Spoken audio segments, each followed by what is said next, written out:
you've got this story that you've got online and everywhere about you turning 51 and Hmm. recognizing that something was going on with you. So share the story with us. So coming into menopause, turning 50, it was around 51 years old. And real quick, hold on, because ladies and gentlemen, for those of you who are seeing the video, this baby doesn't even look anywhere past 40. Like, what are we really talking about anyway? So if y'all are on I'll Spotify, take Apple, I'll look at take the video on YouTube.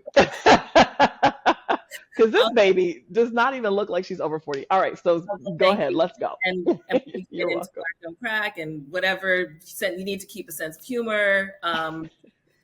Eating well, but this is Yeah. about like holistic care, right? Yep. Holistic care. And so coming into my 50s, coming into menopause, and knowing we need to know our mother's story because that reflects our story. So I think this is around the time my mom, maybe a little sooner, but something that I loved and was confident in and had been doing for quite a while with my husband at the time, Mhm. sex was no longer enjoyable, was um, suddenly becoming painful, like no, no, no, no, no. So a Mm. pleasurable intimacy was starting to be associated with pain, discomfort.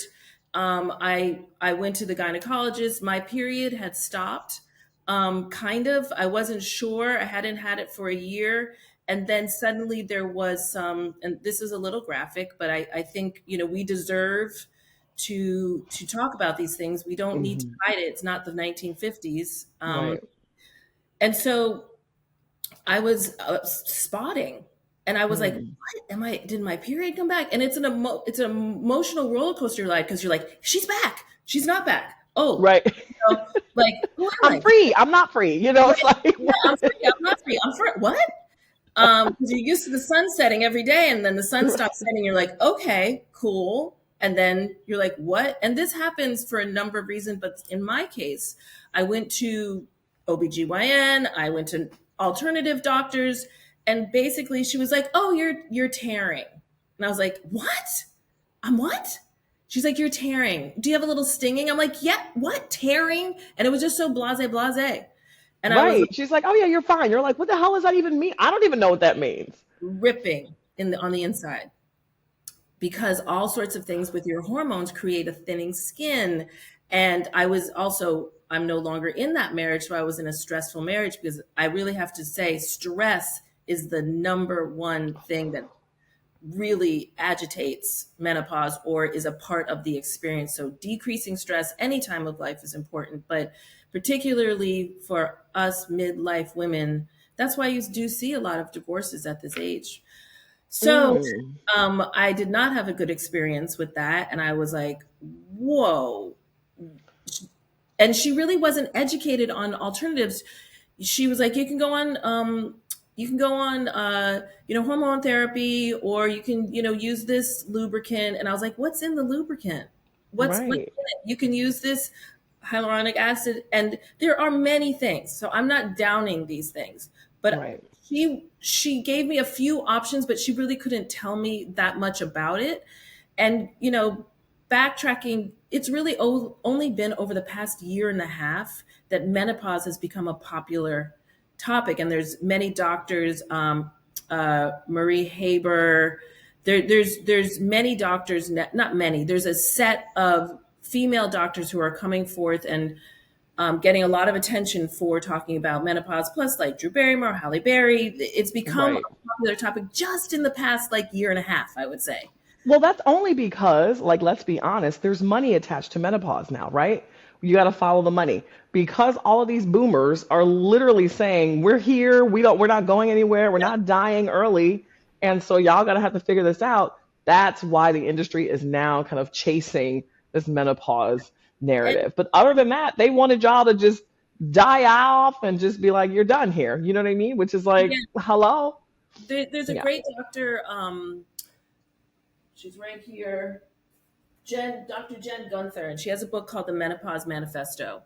And Okay, Jen Gunther. Okay. she sets the stage for um, we cannot forget that this is the medical industry is a male paradigm. Yeah. And so there's two things involved with that. One, there's this, when you're no longer fertile, you're not no longer, you know, valid. No one cares. It's like, you're good. We're done here. You know what I'm saying? Like, your life's over. Why should we care? Literally, like, you're disposed. Literally. And the truth is, we're so friggin' valid. We're so Yeah. valid. A, we watch your babies. We know how to do this. B, we don't need to have babies to be valid. Right. And C, we don't get pregnant. We like to have a good time and not get pregnant. we, To me, it's the win-win. we like to travel and have fun, and we are really also we're considered the super consumer because we've made money, Hmm. we have money in savings, we no longer are paying for college or ballet classes or whatever it is, in Right. the general motherhood section, or college, grad school, whatever it is. We're no longer even necessarily, I mean, in my case, I've started this new venture, but we're kind Right. of free to do those things. We're no longer um, like you're more in a stable place. And so Right.